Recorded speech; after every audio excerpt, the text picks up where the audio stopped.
ଏହା ହେଉଛି ସେହି ସମୟର କାହାଣୀ ଯେତେବେଳେ ମୋର ମାଉସୀ ଜିଦଖୋର ଭାବରେ ମୋର ଦିଅରଙ୍କର କୋଠରୀରେ ପ୍ରଥମ ଥର ଶୋଇଥିଲେ।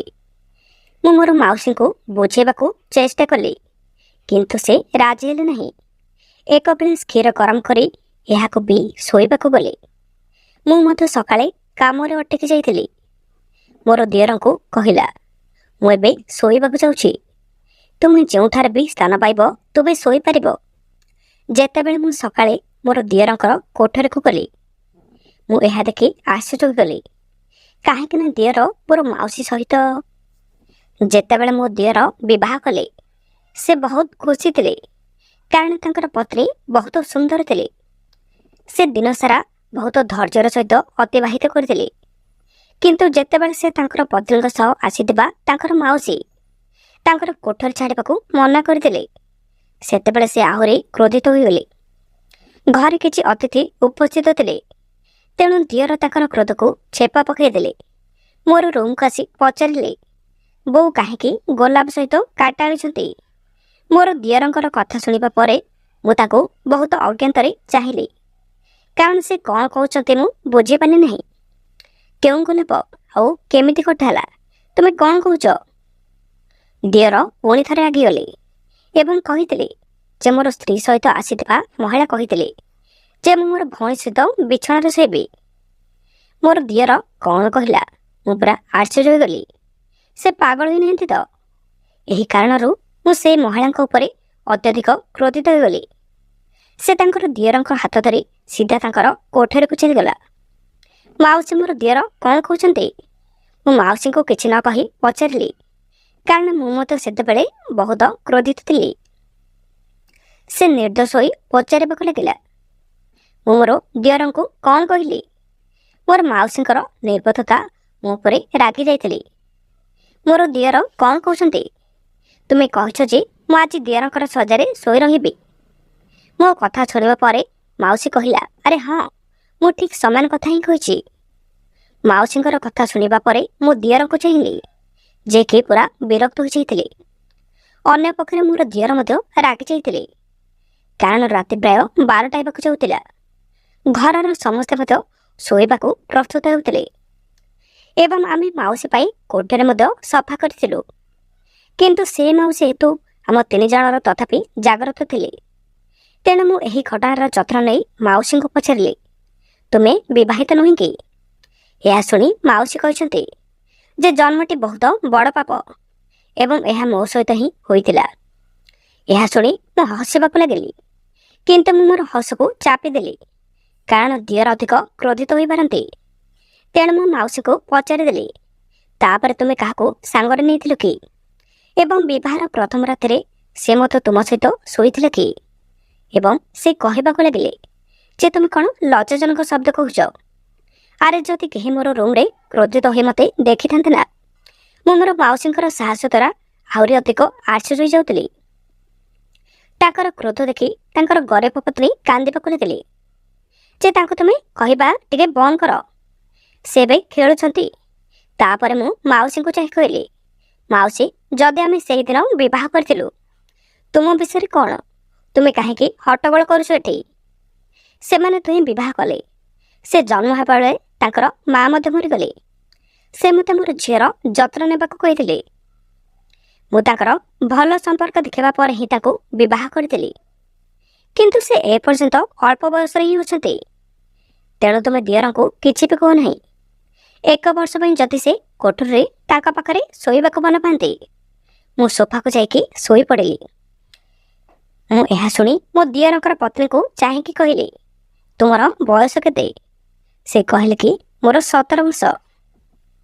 ଏହା ଶୁଣି ମୋର ମାଉସୀ କହିଲା, ଆରେ ନା, ସେ ମାତ୍ର 16 ବର୍ଷ ବୟସରେ ହିଁ ମୁଁ ତାଙ୍କର ବୟସକୁ ଡକୁମେଣ୍ଟରେ ରେକର୍ଡ କରିଛି। ମୋର ଦିଅରଙ୍କର ପତ୍ନୀ, ଯେ କି ତୁମେ ତୁମର ମାଉସୀକୁ ବୁଝିପାରୁଛ, ସେ ଏହା କହିବା ଆରମ୍ଭ କଲା ଯେ ମୋର ମାଉସୀ ମୃତ୍ୟୁ ପରେ ମୋର ମାଉସୀ ମୋତେ ଆଣିଛନ୍ତି। ତେଣୁ ମୁଁ ଯାହା କହୁଛି ସେଥିରେ ମୁଁ ସହମତ ଅଛି। ମୋର ପତ୍ନୀଙ୍କ ଏହି ବିବୃତ୍ତିରେ ମୁଁ କ୍ରୋଧିତ ହୋଇଗଲି। ମୁଁ ଜାଣିଥିଲି ଯେ ମୋର ଦିଅର ବହୁତ ଶୀଘ୍ର ସ୍ୱାଭାବିକ ଅଛି ଏବଂ କାହାର କଥାକୁ ସହ୍ୟ କରିପାରନ୍ତି ନାହିଁ। ଆଇନ କୋଠରୀ, ମୁଁ ତାକୁ କିପରି ମୋର ରୁମ୍ରୁ ବାହାର କରିଦେବି? ମୁଁ ଜାଣିଥିଲି ଦିଅର ମୁଁ ମୋର ବୋହୂ ପାଖକୁ ଯିବାକୁ ତପ୍ତର ଅଟେ, କିନ୍ତୁ ମୁଁ ଏହା ମଧ୍ୟ ଦେଖିଥିଲି ଯେ ସେ ସହଜରେ ଛାଡ଼ିବାକୁ ଯାଉନାହାନ୍ତି। ତେଣୁ ମୁଁ ମୋର ଦିଅରଙ୍କୁ କହିଲି ଯେ ତୁମେ ଜାଣ ଯେ ଘରେ ବି ଅତିଥି ଅଛନ୍ତି, ତେଣୁ ମୁଁ ରୁମ୍ରେ ଝଗଡ଼ା କର ନାହିଁ। ତମେ ଏବେ ଆରାମରେ ବସ, ମୁଁ ତୁମ ପାଇଁ କ୍ଷୀର ଆଣିଦେବି।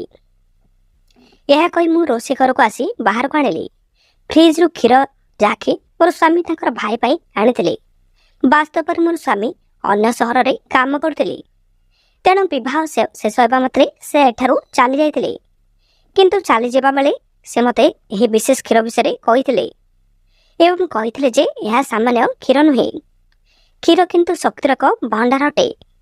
ଏହାକୁ ପ୍ରତିଦିନ ରାତିରେ ଗରମ କର ଏବଂ ମୋର ଭାଇକୁ ସ୍ମୃତି ଦ୍ୱାରା ପିଇବାକୁ ଦିଅ। ତାଙ୍କର ସାମ୍ନାରେ କ୍ଷୀରକୁ ଶୀଘ୍ର ପିଅ। ତାପରେ ଦିଅର ପୁଣି ରାଗିଗଲେ। ମୁଁ ତାଙ୍କୁ କହିଲି ଯେ ଆଜି ରାତିରେ ତାଙ୍କୁ ମାଉସୀଙ୍କ ସ୍ଥାନରେ ଶୋଇବାକୁ ଦିଅ। ଆସନ୍ତାକାଲି ସେ ତାଙ୍କର ଘରକୁ ଚାଲିଯିବେ। କିନ୍ତୁ ବୋହୂ ଘରେ ପୁରା ଅତିଥି ହେଉଛନ୍ତି, ମୁଁ ଏବେ କେଉଁଠାରେ ଶୋଇବି? ଏହା ଶୁଣି ମୁଁ ସାଙ୍ଗେ ସାଙ୍ଗେ ତାକୁ ଆଜି ରାତିରେ ହିଁ ମୋ ରୁମ୍ରେ ଶୋଇବାକୁ କହିଲି। ଦିଅର ସେହି ରାତି ମୋ ରୁମ୍ରେ ହିଁ ବିତାଇ ଦେଲେ। ସକାଳେ ସାଙ୍ଗମାନଙ୍କ ସହିତ ମଧ୍ୟ ସେ ଚାଲିଗଲେ। ବିବାହ ସମାପ୍ତ ହୋଇଗଲା। ଧୀରେ ଧୀରେ ଅତିଥିମାନେ ମଧ୍ୟ ଯିବା ଆରମ୍ଭ କଲେ। ଏବେ କେବଳ ଘରେ ମାଉସୀ ହିଁ ରହିଯାଇଥିଲେ। ଯେତେବେଳେ ମୁଁ ଦିଅରଙ୍କର କୋଠରୀକୁ ଆସିଲି, ମୁଁ ମାଉସୀଙ୍କୁ ପଚାରିଲି, ମାଉସୀ, ଘରେ ଅନ୍ୟ କେହି ନାହାନ୍ତି? ଯଦି ଦିଅର ଆସନ୍ତି, ମୁଁ ତାକୁ ତୁମକୁ ଛାଡ଼ିବାକୁ କହିବି। ମୋର ଶବ୍ଦ ଶୁଣି ମୋର ମାଉସୀ ଆହୁରି ଡେଇଁ ପଡ଼ି କହିଲେ, ପୁଅ, ମୁଁ ଗତ ରାତିରେ ଆପଣଙ୍କୁ କହିଥିଲି ଯେ ମୁଁ କୌଣସି ସ୍ଥାନକୁ ଯାଉନାହିଁ, କେବଳ ମୁଁ ମୋର ଝିଅ ସହିତ ହିଁ ରହିବି। ଏହା ଶୁଣି ମୁଁ ଆଶ୍ଚର୍ଯ୍ୟ ହୋଇଗଲି ଆଉ କାନ୍ଥରେ ମୁଣ୍ଡ ମାରିବା ପରି ଅନୁଭବ କଲି। ଗତକାଲି ମୁଁ ଏହାକୁ ଦିଅରଙ୍କୁ ବୁଝେଇଥିଲି, କିନ୍ତୁ ଆଜି ମୁଁ କ'ଣ କରିବି? ମୁଁ ଏ ବିଷୟରେ ଚିନ୍ତା କରି ବହୁତ ଚିନ୍ତିତ ହୋଇଯାଉଥିଲି। ଶାଶୁ ଶ୍ୱଶୁର ତ ଘରେ ନଥିଲେ, ନଚେତ୍ ସେ ଏହି ସମସ୍ୟାର ନିଶ୍ଚୟ ସମାଧାନ କରିଥାନ୍ତେ। ସ୍ୱାମୀ ମଧ୍ୟ ସହର ବାହାରକୁ ଚାଲି ଯାଇଥିଲେ। ସେ ମଧ୍ୟ ପରେ ତାଙ୍କୁ ଅସୁବିଧାରେ ପକାଇବାକୁ ଚାହୁଁନଥିଲେ। କିନ୍ତୁ ରାତି ହେବା ମାତ୍ରେ ଭାଉଜ ଖୁସିରେ ଘରକୁ ଆସିଥିଲେ। ମୁଁ ଯେତେବେଳେ ରୋଷେଇ ଘରେ ଠିଆ ହେଲି, ମୋର ଦିଅର ପାଖକୁ ଆସି କହିଲା, ଭାଉଜ, ଆଜି ରୋଷେଇ ଘରରୁ ବହୁତ ସୁଗନ୍ଧିତ ଗନ୍ଧ ଆସୁଛି। କିନ୍ତୁ ଯେତେବେଳେ ସେ କ୍ରୋଧିତ ହୋଇଗଲେ, ସେ କାହାକୁ ଆଉ ରକ୍ଷା କରିବେ ନାହିଁ। ଦିଅର ଭାରି ରାଗିଥିଲେ ଏବଂ ମୁଁ ତାଙ୍କୁ ବାରମ୍ବାର ପଛକୁ ମଧ୍ୟ ଠେଲି ଦେଉଥିଲି। ଧନ୍ୟବାଦ ବୋହୂ କରିବା ପରେ ସେ ଖୁସି ହୋଇ କହିଲା, ବୋହୂ, ତୁମେ ବହୁତ ସୁନ୍ଦର। ମୁଁ ଆଜି ବହୁତ ଭୋକିଲା ଅଛି। ମୁଁ ତାଙ୍କର ଖୁସି ଦେଖିଲି। ମୁଁ ତାକୁ କହୁଥିଲି, ମୁଁ ଆଜି ଖାଦ୍ୟ ପ୍ରସ୍ତୁତ କରିବି। ପରେ ଏହା ଶୁଣି ସେ ୱାଓ କହିବାକୁ ଲାଗିଲେ। ଆଜି ମୋତେ ମୋର ପତ୍ନୀଙ୍କ ଖାଦ୍ୟ ଖାଇବାକୁ ନିଶ୍ଚୟ ପଡ଼ିବ। ମୁଁ ବଟନ ଦବାଇ ସାଙ୍ଗେ ସାଙ୍ଗେ ବାହାରକୁ ଦୌଡ଼ିଗଲି। ମୁଁ କହିଲି କି ଟିକେ ଅପେକ୍ଷା କର। ମୁଁ ତାଙ୍କୁ ପଛରୁ ଡାକିଲି, କିନ୍ତୁ ସେ ମୋର କଥା ଶୁଣିଲେ ନାହିଁ। ମୁଁ ଜାଣିଥିଲି ବର୍ତ୍ତମାନ ଏବେ କ'ଣ ଘଟିବାକୁ ଯାଉଛି। ମୁଁ ଏତେ ଭଲ ପାଇବା ଏବଂ ପରିଶ୍ରମର ସହିତ ଖାଦ୍ୟ ପ୍ରସ୍ତୁତ କରିଥିଲି। ମୁଁ ଭାବିଥିଲି ଯେ ମୋର ଦିଅର ଆସିଲେ ସେ ମୋତେ ନିଶ୍ଚୟ ଦେବେ। ମୁଁ ତାକୁ ରୋଷେଇ ଘରେ ଖାଦ୍ୟ ଖାଇବାକୁ ଦେବି, କାରଣ ଗରିବ ଲୋକ ସକାଳୁ ଭୋକିଲା ଥିଲା। ମୁଁ ତାଙ୍କୁ କହିବି ଯେ ଆଜି ରାତିରେ ମାଉସୀ କୌଣସି ସ୍ଥାନକୁ ଆଉ ଯାଉନାହାନ୍ତି। କିନ୍ତୁ ସେ ଏତେ ଖୁସି ଥିଲେ ଯେ ସେ ମୋର କଥା ମଧ୍ୟ ଶୁଣିନଥିଲେ। ଦିଅରଙ୍କର ସ୍ୱର ଏଠାକୁ ଆସିବ ଦେଇ ମୋତେ ଡାକିଲେ। ମୁଁ ଗ୍ୟାସ୍ ବନ୍ଦ କରି ବାହାରକୁ ଆସିଗଲି। ମୁଁ ଦେଖିଲି କି ଦିଅର ଏବଂ ମାଉସୀ ପୁଣି ମୁହାଁମୁହିଁ ହୋଇ ଯୁଦ୍ଧ କରୁଛନ୍ତି। ଦିଅର ମୋତେ ଦେଖିବା ମାତ୍ରେ ସେ କହିବାକୁ ଲାଗିଲେ, ବୋହୂ, ମୁଁ ମୋର ପତ୍ନୀଙ୍କର ମାଉସୀ ଘରେ ଅଛି। ଆମ ସହିତ ରହିବାକୁ କୌଣସି ଆପତ୍ତି ହିଁ ନାହିଁ।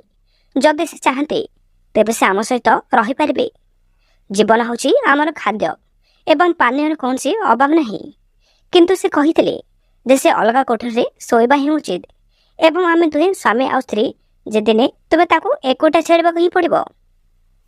କାରଣ ମୁଁ ମାଉସୀଙ୍କୁ ବୁଝିବାକୁ ଚେଷ୍ଟା କରିଥିଲି, କାରଣ ମୁଁ ଜାଣିଥିଲି ସେଇ ଭାଇ ତାଙ୍କୁ ଅତି ସ୍ନେହପୂର୍ଣ୍ଣ ଭାବରେ ଏହା କହୁଥିଲେ।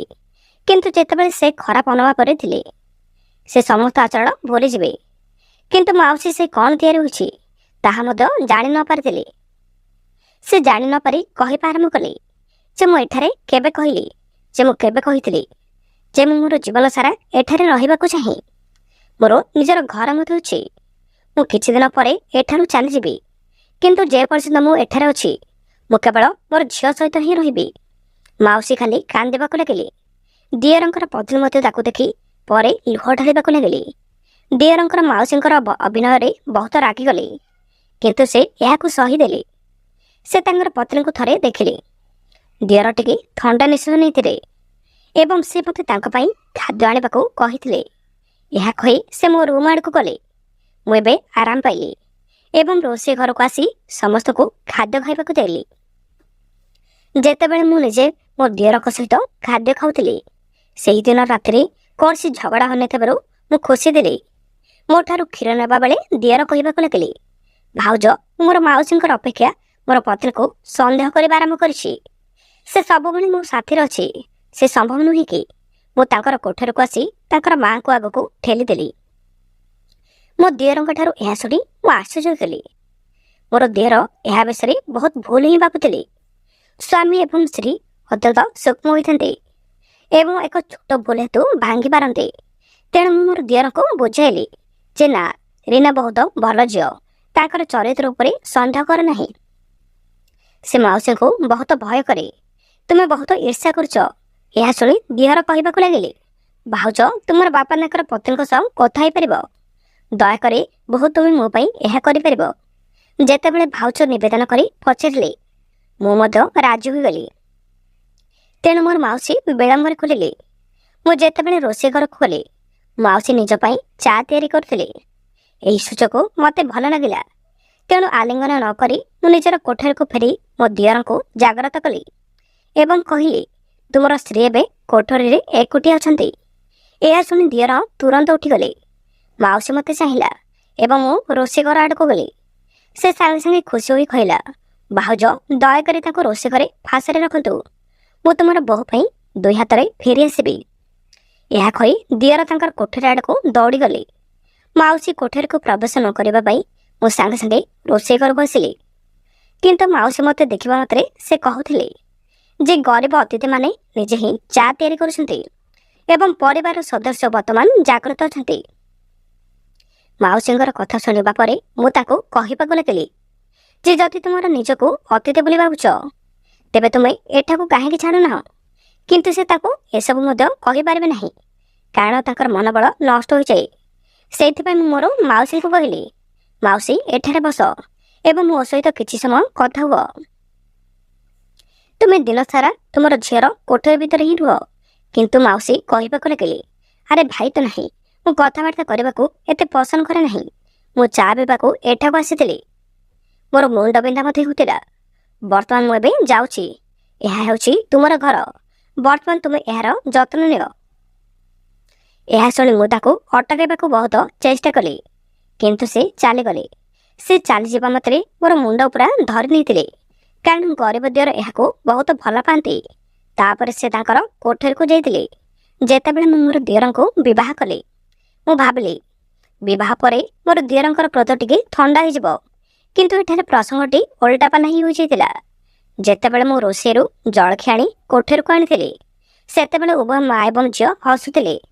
ମୁଁ ଜାଣେ ନାହିଁ କାହିଁକି ମୋର ମାଉସୀଙ୍କୁ ଗଳା କାଟି ହତ୍ୟା କଲା। ମୁଁ ଜାଣେ ନାହିଁ କି କେଉଁ ପ୍ରକାର ମା ନିଜ ଝିଅର ଘରକୁ ଭଲ କରିବା ପରିବର୍ତ୍ତେ ନଷ୍ଟ କରିବାକୁ ଲାଗିଥିଲା। ଏହା ଅତ୍ୟନ୍ତ ଦୁଃଖର ବିଷୟ ଅଟେ ଯେ ସେ ନିଜ ଝିଅଠାରୁ 1 ମିନିଟ୍ ଦୂରରେ ହିଁ ଥିଲା। ଯେତେବେଳେ ମୁଁ ଟେବୁଲ ଉପରେ ଚା ରଖିଲି, ମୋର ମା କହିଲା, ପୁଅ ତୁମେ ଚା ଆଣିଛ କି? ଦୟାକରି ମୋତେ ଖଟ ଉପରେ ଦିଅ। ଯେତେବେଳେ ମା ଏକ ନୂଆ ଆଦେଶ ଦେଇଥିଲେ, ମୁଁ ପୁରା ରୁମ୍ ଛାଡ଼ିବାକୁ ଯାଉଥିଲି। ମୁଁ ବହୁତ ରାଗିଗଲି, କାରଣ ସେ ଆମ ଘରକୁ ଦଖଲ କରୁଥିଲେ ଏବଂ ଏହା ଉପରେ ସେ ମୋତେ ତାଙ୍କର ଚାକରାଣୀ ପରି ବ୍ୟବହାର କରୁଥିଲେ। ବିଛଣା ଉପରେ ବସିଥିବା ସମୟରେ ମୁଁ ଆଦେଶ ଦେଉଥିଲି। ମୁଁ ଶୀଘ୍ର କପ୍ ଚାରେ ଢାଳିଦେଲି। ଯେତେବେଳେ ମୋର ମନରେ ଏକ ଚିନ୍ତା ଆସିଲା, ଯାହାକି ମୋତେ ଖୁସି କରିଦେଉଥିଲା। ଯେତେବେଳେ ମୁଁ ମାଉସୀଙ୍କୁ ଚା ଦେବା ଆରମ୍ଭ କଲି, ମୁଁ ଜାଣି ଶୁଣି ତାଙ୍କର ପୋଷାକ ଉପରେ ଟିକେ ଗରମ ଚା ଢାଳିଦେଲି। ଏହା ଦେଖି ମାଉସ ଶୀଘ୍ର ଠିଆ ହୋଇ ବାଥରୁମ୍ ଆଡ଼କୁ ଦୌଡ଼ିଗଲେ। ଯେତେବେଳେ ମୁଁ ଏକ ଭଲ ସୁଯୋଗ ଦେଖିଲି, ମୁଁ ସାଙ୍ଗେ ସାଙ୍ଗେ ମୋ ଦିଅରଙ୍କର ପତ୍ନୀ ପାଖକୁ ଯାଇ ତାକୁ ପଚାରିଦେଲି, ତମର ସ୍ୱାମୀ ଏବେ କୋଠରୀରେ ଅଛନ୍ତି କି? ଯେତେବେଳେ ତମର ସ୍ୱାମୀ କୋଠରୀରୁ ଆସିଲେ, ତୁମ ଦୁହିଁଙ୍କ ମଧ୍ୟରେ କ'ଣ ହେଲା? ମୁଁ ଯେତେବେଳେ ତାଙ୍କ ଉପରେ ହସିଲି, ସେ ମୋତେ କ୍ରୋଧିତ ଭାବରେ ଦେଖିବା ଆରମ୍ଭ କରିଦେଲେ, ଯେପରି ମୁଁ ତାକୁ ଭୁଲ କଥା ପଚାରି ଦେଇଥିଲି। ପୁଣି ଥରେ ସେ କହିବା ଆରମ୍ଭ କଲେ, ଭାଉଜ ଯେତେବେଳେ ସେ କୋଠରୀକୁ ଆସିଲେ, ମୁଁ ବାଥରୁମ୍ରେ ଥିଲି। ଯେପର୍ଯ୍ୟନ୍ତ ମୁଁ ବାଥରୁମ୍ରୁ ବାହାରକୁ ଆସିଲି, ମାଉସୀ ପୁରା ଆଶ୍ଚର୍ଯ୍ୟ ହୋଇଗଲେ। ଆମ ମତରେ କିଛି ବି ହେଲା ନାହିଁ। ଏହା ଶୁଣି ମୁଁ ବୁଝିପାରିଲି ନାହିଁ ଦିଅର କାହିଁକି ଏତେ ରାଗିଗଲେ। ମୁଁ ଏଥିରେ କ୍ରୋଧିତ ହେବାକୁ ଲାଗିଲି। ମୁଁ ତାଙ୍କୁ କହିଲି ଯେ ତୁମେ ଆଦୌ ଅନୁଭବ କରିନାହ ଯେ ତୁମେ ଯେଉଁ ବ୍ୟକ୍ତିକୁ ବିବାହ କରିଛ ତୁମର ଏହି ଅଧିକାର ପୂରଣ କରିବାର ଅଧିକାର ମଧ୍ୟ ଅଛି। ତାଙ୍କର ମା ସହିତ ରହିବା ପରିବର୍ତ୍ତେ ସେ କାନ୍ଦିବା ଆରମ୍ଭ କରି କହିଲା, ଭାଉଜ ଏଥିରେ ମୋର ଦୋଷ କ'ଣ? ସେ ମୋର ମାଉସୀ, କିନ୍ତୁ ସେ ମୋତେ ତାଙ୍କର ମା ବାବାରେ ବଢ଼ାଇ ଦେଇଛନ୍ତି। ବର୍ତ୍ତମାନ ମୁଁ ତାଙ୍କୁ କିପରି କହିବି ଯେ ମୁଁ ବର୍ତ୍ତମାନ ବିବାହିତ ଅଟେ? ତୁମେ ମୋର ଘରକୁ ଆସିପାରିବ, ତମେ ଏବେ ବାହାରକୁ ଯାଅ। ମୁଁ ତାଙ୍କର କାନ୍ଦିବା ପରେ ନରମ ହୋଇଗଲି। ମୁଁ ତାକୁ କହିଦେଲି, ତୁମର ସ୍ୱାମୀ ଏବେ ବହୁତ ରାଗି ଯାଇଛନ୍ତି। ଆଜି ସେ ତୁମର ମାଉସୀଙ୍କୁ ହତ୍ୟା କରିବାକୁ ଧମକ ଦେଇଛନ୍ତି। ସେଇଥିପାଇଁ ତୁମେ ତାଙ୍କୁ ବଞ୍ଚାଇବାକୁ ଚାହୁଁଛ। ତୁମେ ଏବେ ଶୁଣ। ଧରାଯାଉ ମୁଁ ଯାହା କହୁଛି ଶୁଣିବା ପରେ ସେ ବିରକ୍ତ ହୋଇ ପଚାରିଲେ, ଆରେ କ'ଣ? ମୁଁ ତାଙ୍କୁ କହିଲି, ମୁଁ ରାତିରେ ତୁମକୁ ଏକ ଶୋଇବା ବଟିକା ଦେବି। ତୁମେ ରାତିରେ ମାଉସୀଙ୍କୁ ସମାଧାନ ଦିଅ। ସେ ଶୋଇବ ଏବଂ ତୁମେ ଦୁହେଁ ମୋ ରୁମ୍ରେ ଶୋଇବ। ଏହି ସମୟରେ ମାଉସୀ ବାଥରୁମ୍ରେ ବାହାରି ଆସିଲି। ତେଣୁ ମୁଁ ତାଙ୍କର ଉତ୍ତର ଦେଇପାରିଲି ନାହିଁ। କିନ୍ତୁ ମୁଁ ଭାବିଲି ରାତିରେ ବହୁତ ସମୟ ଏବେ ବାକି ଅଛି। ମୁଁ ତାଙ୍କୁ ଶୋଇବାକୁ ଦେବି ଏବଂ ତାପରେ ମୁଁ ତାଙ୍କୁ ଶାନ୍ତ ଭାବରେ ପଚାରିଦେବି। କିନ୍ତୁ ପରେ ମାଉସୀ ତାହା କଲେ ନାହିଁ। 1 ମିନିଟ୍ ପରେ ମଧ୍ୟ ତାଙ୍କଠାରୁ ଦୂରେଇ ଯାଅ। ଏବଂ ସାଙ୍ଗେ ସାଙ୍ଗେ ସନ୍ଧ୍ୟା ହୋଇଗଲା। ମୁଁ ଜାଣିଲି କି ମୋର ଦିଅର ଏବେ ଶୀଘ୍ର ଘରକୁ ଆସିଯିବି। ତେଣୁ ସେ ଆସିବା ପୂର୍ବରୁ ମୋତେ ମାଉସୀ ପାଇଁ ବ୍ୟବସ୍ଥା କରିବାକୁ ହିଁ ପଡ଼ିବ। ତେଣୁ ମୁଁ ଗୁପ୍ତରେ ପ୍ଲେଟ୍ରେ ଏକ ବିରକ୍ତ ପେଟ ବଟିକା ରଖି ଖାଦ୍ୟ ସହିତ କୋଠରୀକୁ ଆସିଲି। ମୋତେ ଦେଖି ମାଉସୀ କହିବାକୁ ଲାଗିଲେ, ତୁମେ ଶୀଘ୍ର ଖାଦ୍ୟ ଆଣିଦେଇଛ। ମୁଁ ଜାଣି ଶୁଣି ସମାନ ଥାଳି ମାଉସୀ ଆଗରେ ରଖିଦେଲି। ସେଠାରେ ବସି ମାଉସୀ ତାର ଥାଳି ମଧ୍ୟ ବଦଳାଇ ପାରିନଥିଲି।